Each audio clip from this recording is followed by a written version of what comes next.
going on, guys? Tweeting Timber Outdoors, and I just kind of wanted to talk to you guys about what it is that I look for when I decide what kind of rod material specifically, that I look for when I'm looking at rods, whenever, different applications come up.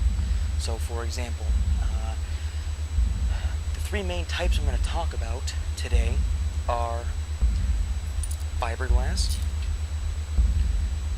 bamboo, and graphite. So most rods on the market right now, especially affordable rods, you're going to find in two very specific categories. We're going to find them in graphite, and we're going to find them in fiberglass. Now, there's a reason for this. They're engineered materials, right? And so manufacturers have a better ability to create them in an inexpensive way. Now, that doesn't mean that they're worse off than, say, a natural material like cane or bamboo. Now, this one right here, for example, I call this one a Betty. This is one that I am nearly finished. I built this rod, and so I just have to do a couple more finishing.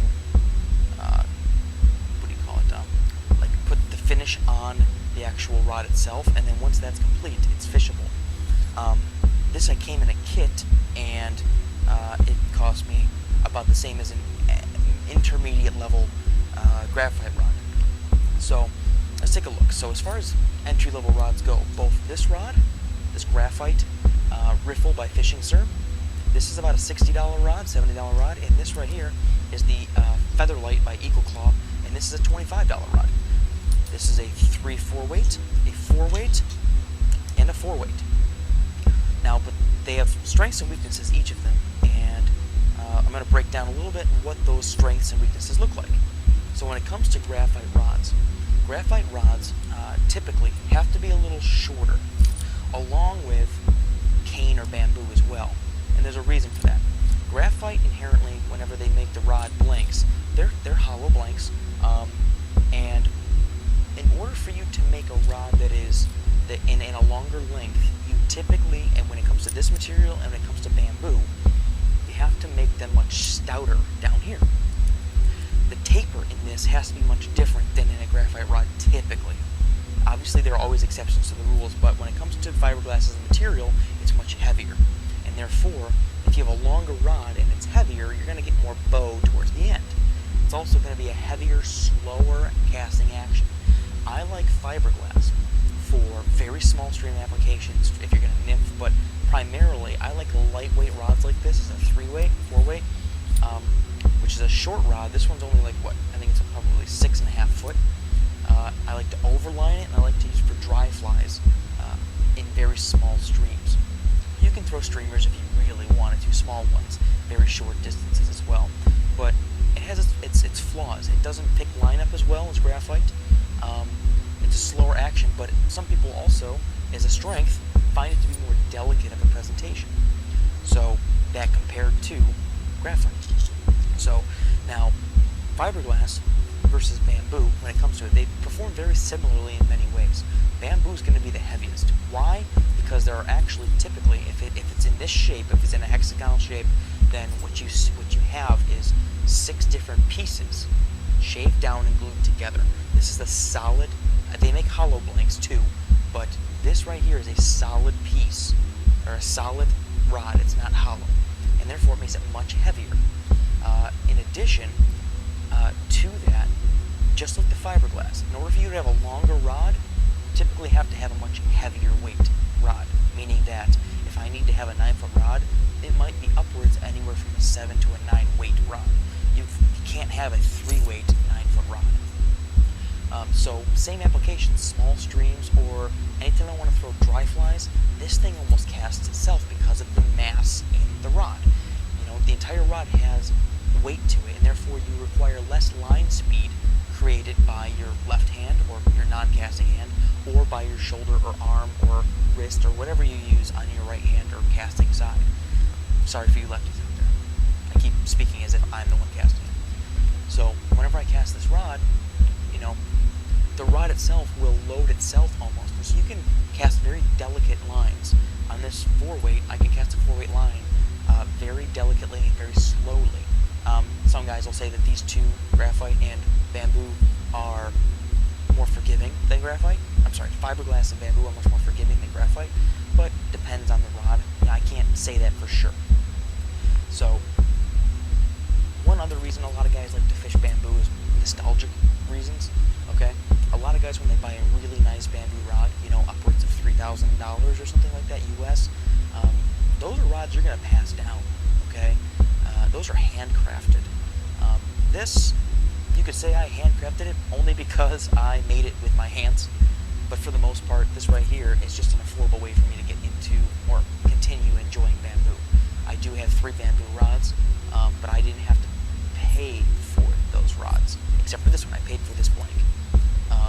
But that being said, it's, you know, just know that bamboo is typically much more expensive than both these other options, and that's why a lot of guys fish fiberglass. You can almost bend this bad boy all the way over and it won't break. Especially this right here. This is a $25 rod that really surprised me, and I don't often say that. And I plan to, you know, if I break it, I break it. But if I feel comfortable giving this to my kids to fish, and then be a little more rough and tumble until they learn proper landing techniques and things. Now let's get to, I keep saying all these cool, interesting things about fiberglass and bamboo. When does graphite shine? Now, tech has come a long way when it comes to graphite and blanks. If you notice this right here is part of a 4-piece. This fiberglass is part of a 2-piece. Now, I own 2 fiberglass rods, well, 2 modern fiberglass rods and a couple of vintage ones. And I only have 1 4-piece fiberglass rod, and to be honest with you, I don't fish it much. These 2 rods are much different in length. This 4-piece rod right here packs down a little nicer than this graphite rod, and most graphite rods don't come in this action. Now, this right here is a slower action, medium, if you will. It's not quite as tip flex, and that's why I have this in the same category as these other 2 rods.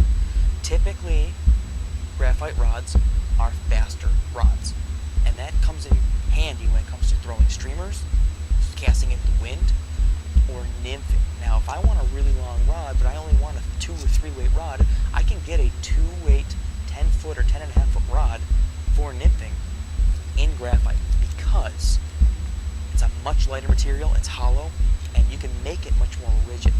And you can do that, so that way your rod doesn't bend nearly as much, and it's much more sensitive at longer lengths. For example, when detecting takes on nymphs. So this right here, I actually cast a lot of dry flies because it's a softer action. It's a 9-foot 4-weight, 3/4 weight really, because it's so soft. So that's why I have this alongside these other ones. But most rods, when you buy a graphite rod, especially an inexpensive one, they're going to be very fast. And the more tech comes along, typically the faster these rods are. So when it says a 4-weight rod, you probably want to put a 5-weight line on it if you want to cast anything under 30 foot. Okay, and we know mostly that fish don't come any farther than 30 foot most of the time, unless you're fishing the salt or you're fishing very specific pressured water sometimes. So for most of my fish, I cast them on less than 30 foot. In fact, most of them less than 10 foot away from me. And so I don't need to cast really far, but the farthest casting rods typically are graphite because they're faster. That allows you to throw bigger bugs like streamers or poppers. It'll also allow you to cast heavier nymph rigs typically. One thing I will say though is that these break so much faster. Okay? The only rods I've ever broken fishing have been graphite. This right here, the reason I say that I can give this to my kids no problem is because I've hit this on this, there's a ceiling fan right above me, okay, on our deck. And I've hit this thing on the ceiling fan 4 or 5 times without issue. It's $25, so I don't care that much. But graphite is much more brittle and will break under with the weaknesses in the blank, whereas these 2 are much tougher. Usually you spend a lot of money on bamboo, and so you don't want to put in those situations, and I would never suggest you sticking anything into a fan. But my kid has run, she's very little, and has buried this into the ground, bent it all the way over, and then it sprung her back, because she's 1.5, and no issues at all. So, depending on what you're looking at, depending on how you fish, if you nymph a lot, usually graphite's the way to go, because you get much more more sensitive usually. But if you're throwing anything delicate on top water, fiberglass is great. If you want a really cool feel, a really unique casting feel, go with bamboo. Both of these are extremely delicate, and to be honest with you, this is delicate as well, but it's not as slow of an action. You have to put forth more of a quick pace to your casting, a tempo, than you would this. And this casts very similar to this, except this may be a little lighter, to add a little more oomph to it, and definitely doesn't have as cool and unique a feel. So if I had to put these into a one-trick pony, which they can all fish anything, but if I had to put it into a one-trick pony, this would be my nymph and streamer rod, dry fly beat around rod, dry fly fun rod. Hopefully you guys liked the video. Hopefully it was informative. Give it a thumbs up if you did. Subscribe to the channel. Check out the other videos in the playlists. And until next time, guys, catch you guys on the flip side. Tight lines.